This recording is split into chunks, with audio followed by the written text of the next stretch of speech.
Assalamualaikum warahmatullahi wabarakatuh.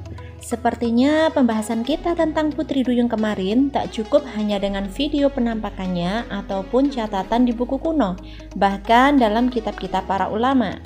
Kali ini saya akan menyajikan bentuk real dari Putri Duyung dalam film The Legend of the Blue Sea. Ceritanya sangat menarik karena dibintangi oleh artis Korea papan atas Lee Min Ho sebagai Ho Jun Jae dan aktor cantik Jun Ji Hyun sebagai Sim Chung. Namun jangan lupa bawa cemilannya dulu biar terasa suasana bioskopnya. Tak perlu berlama-lama, langsung masuk intro dulu ya.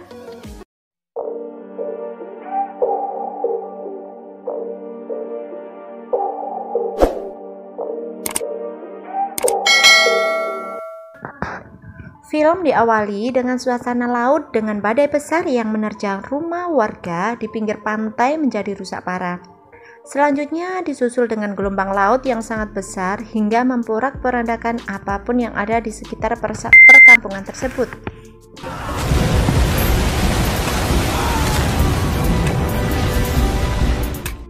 Namun selalu ada hikmah di balik musibah tersebut. Keesokan harinya, warga berbondong-bondong keluar rumah untuk memungut ratusan ikan yang terhampar di sepanjang pantai akibat badai besar semalam.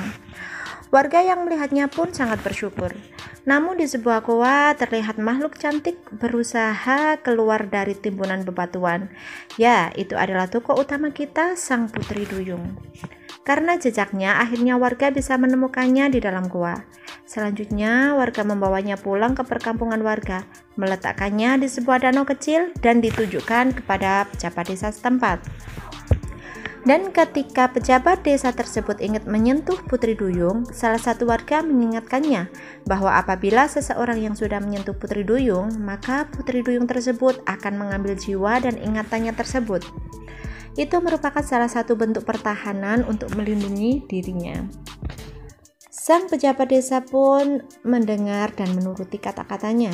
Karena sangat senang, akhirnya pejabat tersebut merayakan kejadian ajaib ini dengan mentraktir seluruh warga untuk makan-makan. Tak berselang lama, wali kota baru juga sedang menuju ke perkampungan warga tersebut. Sang pejabat desa dengan senang hati menyambut kedatangannya. Kemudian dengan bangga sang pejabat juga menunjukkan Putri Duyung yang sudah berhasil ditangkap oleh para warga. Wali kota yang baru pertama kali melihatnya pun sangat terkesima dengan kecantikan sang makhluk air ini. Selanjutnya wali kota bertanya pada pejabat desa tersebut, langkah apa yang akan diambil selanjutnya mengenai Putri Duyung itu. Pejabat desa pun menjawab bahwa dia akan menyuling minyak dari Putri Duyung tersebut. Itu akan menjadi aset yang mahal untuk perekonomian desanya. Namun sang wali kota seolah-olah tidak setuju dengan rencana itu. Dia pun mengungkapkan kartu hitam sang pejabat tentang pemungutan pajak yang tidak sesuai dengan ketentuan pemerintahan.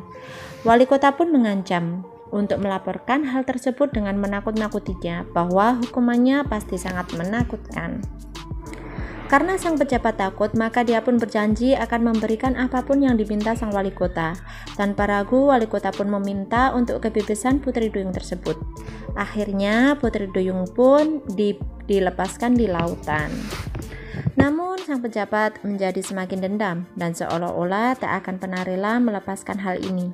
Bahkan, dia berjanji pada dirinya sendiri untuk menangkap lagi Putri Duyung yang sudah dilepaskannya.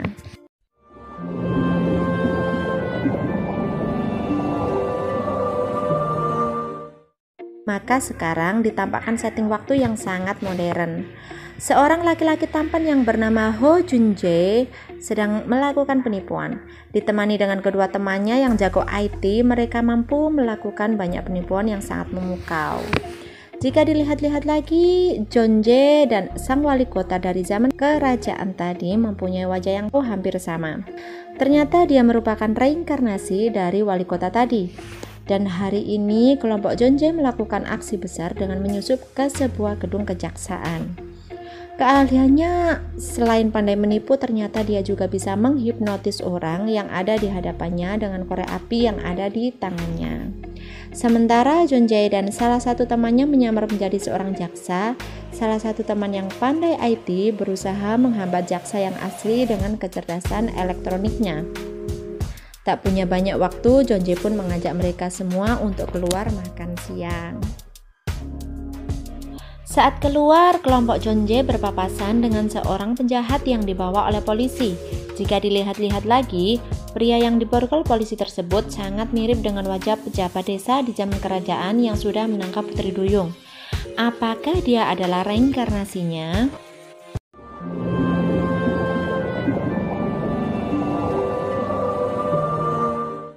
Setelah selesai dengan klien jaksa tersebut, kelompok Jonjae pun pergi berlibur dan masing-masing berpisah. Jonjae naik pesawat dan berbincang dengan pramugari cantik. Dia terlihat sedang merayu dengan kata-kata manisnya. Jonjae akan pergi ke pulau yang dekat dengan Laut Mediterania. Dan sang pramugari menceritakan bahwa di laut tersebut masih hidup seekor Putri Duyung. Mendengar hal itu, Jonjae hanya bisa tersenyum dan mengabaikannya.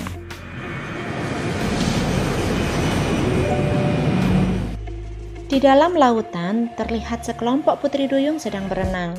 Salah satu Putri Duyung tersebut menemukan sebuah gelang giok di sebuah bebatuan. Dia mengambilnya dan langsung memakannya. Namun hal tak terduga terjadi. Tiba-tiba ada gelombang besar di lautan yang membuatnya terdampar di sebuah pantai. Saat tersadar, Putri Duyung tersebut sangat terkejut karena dia mempunyai 2 kaki dan telanjang tanpa sehelai kain yang menutupi tubuhnya. Dia pun masuk ke dalam sebuah kolam dekat sebuah villa yang ditempati oleh Jonjae berlibur. Dan secara otomatis kakinya langsung berubah lagi menjadi ekor. Di atas ranjangnya, Jonjae tiba-tiba terkejut dengan suara keras yang membangunkannya. Saat dia memeriksa beberapa ruangan, terdapat remahan makanan yang berserakan di lantai menuju ke dalam ruang gantinya. Saat memeriksa ke dalam, betapa terkejutnya dia melihat seorang wanita yang tergantung di dalam baju kesayangannya. Ternyata dia adalah Putri Duyung yang terdampar tadi.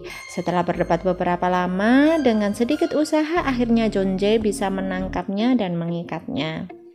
Tak lama kemudian polisi yang dipanggilnya pun datang dan menangkapnya.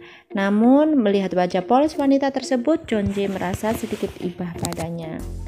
Di atas sofa, dia melihat-lihat foto galeri yang ada di HP-nya. Saat melihat foto gadis tersebut, Jonjae penasaran dengan gelang yang sudah dipakainya. Itu terlihat gelang giok yang sangat antik. Akhirnya, Jonjae meminta tolong pada temannya untuk memeriksa keaslian gelang giok hijau tersebut. Antar polisi, gadis Duyung itu diinterogasi oleh beberapa polisi. Namun hasilnya malah gadis tersebut membuat onar karena tak mengerti sama sekali bahasa manusia. Dia sibuk memainkan tisu dan membuat kantor itu menjadi berantakan.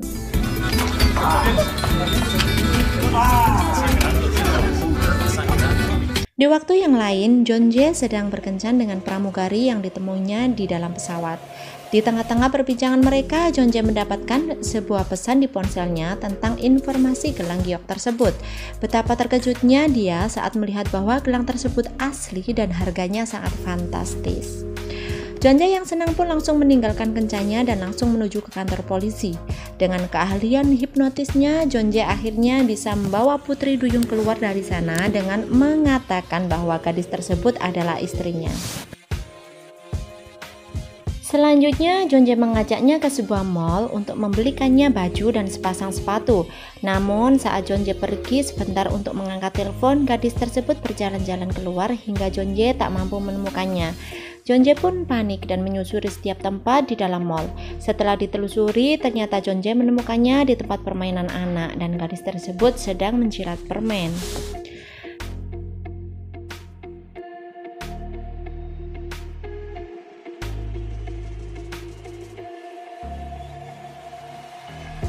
Jonjae pun mengajaknya ke sebuah kafe dan memesankan beberapa makanan untuknya.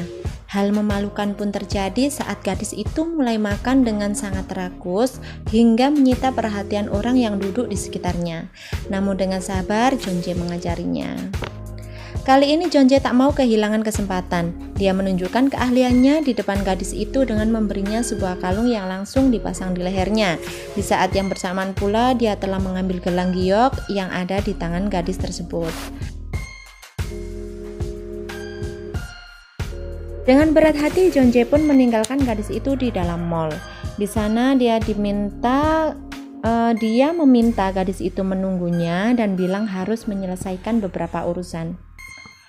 Di tempat lain, John Jae sedang berkemas ingin pergi. Dia sudah mendapatkan gelang giok yang sudah dia incar. Gadis itu ternyata menurut dengan duduk di sana hingga mall mulai tutup. Karena gelisah, dia mulai berjalan untuk mencari Ho John Jae.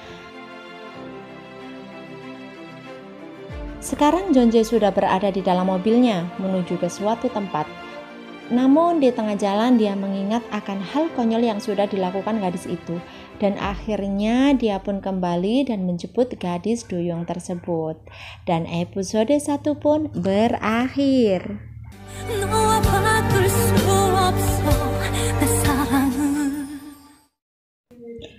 Sekarang mari kita ulas alur film romantis yang satu ini. Jadi film ini terinspirasi dari mitos Putri Duyung yang sangat melegenda. Saya suka sekali detail yang menggambarkan Putri Duyung, di mana dia digambarkan sangat cantik dan polos. Ya, sesuai dengan penggambaran imajinasi seekor Putri Duyung di benak saya. Apalagi ditambah pemeran aktor cowoknya yang sudah melegenda juga. Jadi ikut baper sendiri melihatnya. Alurnya sangat jelas, di mana dari awal sudah dijelaskan tentang asal-usul gadis cantik yang tak paham bahasa manusia ini. Dia dari dunia bawah air yang sedang mengeksplor dunia atas di daratan. Oke, demikian alur film The Legend of the Blue Sea. Semoga bisa menghibur waktu luang kalian.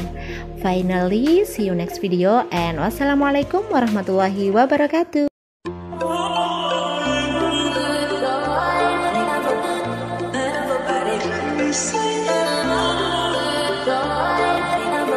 I'm so